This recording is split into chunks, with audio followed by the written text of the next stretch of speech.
Welcome back to Limitless You, the channel dedicated to unlocking your full potential, mastering personal power, and turning self-improvement into a lifestyle. Here we break down powerful ideas from history, psychology, and legendary books like Robert Greene's The 48 Laws of Power to help you lead, succeed, and transform your life, one law at a time. In today's episode, we dive deep into law number 7. Get others to do the work for you, but always take the credit. Now, before you jump to conclusions, no, this law isn't about exploitation or dishonesty. It's about understanding how to leverage the brilliance, effort, and momentum of others to multiply your own power and influence. Buckle up, because what you're about to hear may completely reframe how you see leadership, delegation, and success itself. In today's hustle culture, we glorify doing it all ourselves. We applaud the grind, we wear overwork like a badge of honor. But the truth is, the most powerful people in history rarely worked alone. Greatness isn't built in isolation, it's built through strategy. Law number 7 teaches this strategic truth. Why exhaust your own resources, time, and energy when others are willing and able to do the work for you? Think of Thomas Edison. A genius? Yes, but not just because of inventions.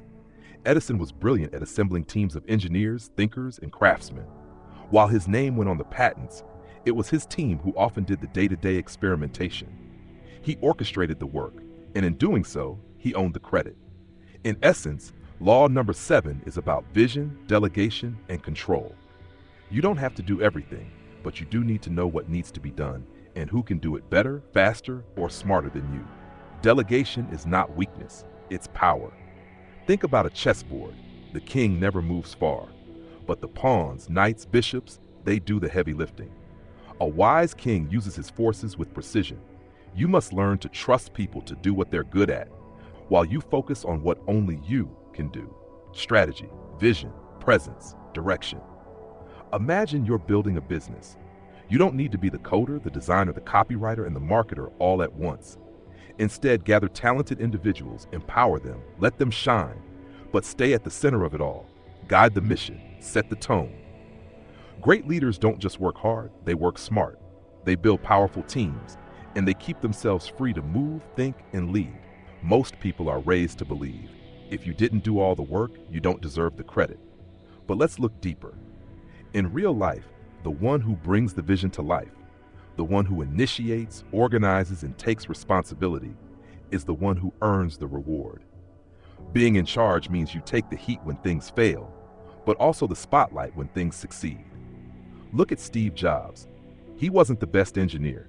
He didn't build Apple's products by hand, but it was his leadership, his vision, and his taste that turned Apple into a brand billions admire.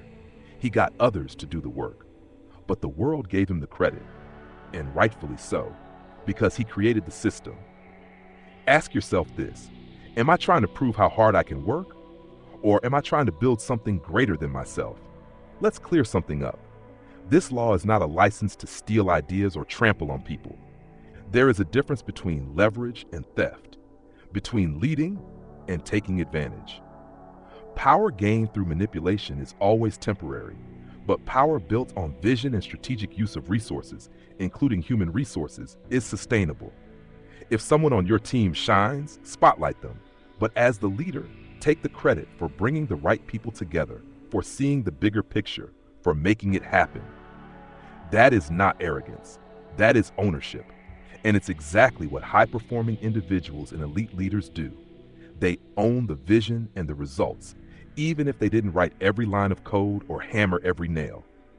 Leadership is not about doing all the work.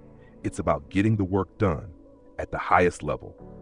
Let's talk real-life application. You want to build your brand? Collaborate with skilled creators. Let them do what they do best. Want to write a book? You don't need to type every word. Work with a ghostwriter or editor. Want to scale your business? Delegate operations while you focus on growth. The key is to stay in control of the process, not to micromanage, but to steer. Keep the vision crystal clear. Keep your hands on the wheel, but let others push the cart. Remember, credit is not about ego, it's about positioning. And positioning creates power, influence, and opportunity. Be the architect, not the bricklayer. Your legacy will not be about how many hours you worked. Your legacy will be about what you built, who you led, and what you made possible. If you're someone who's constantly burned out from doing everything yourself, it's time to shift your mindset. Stop trying to be a superhero. Start being a mastermind. Build alliances, hire talent, learn to lead. Greatness is not created through isolation. It's created through vision, connection, and orchestration.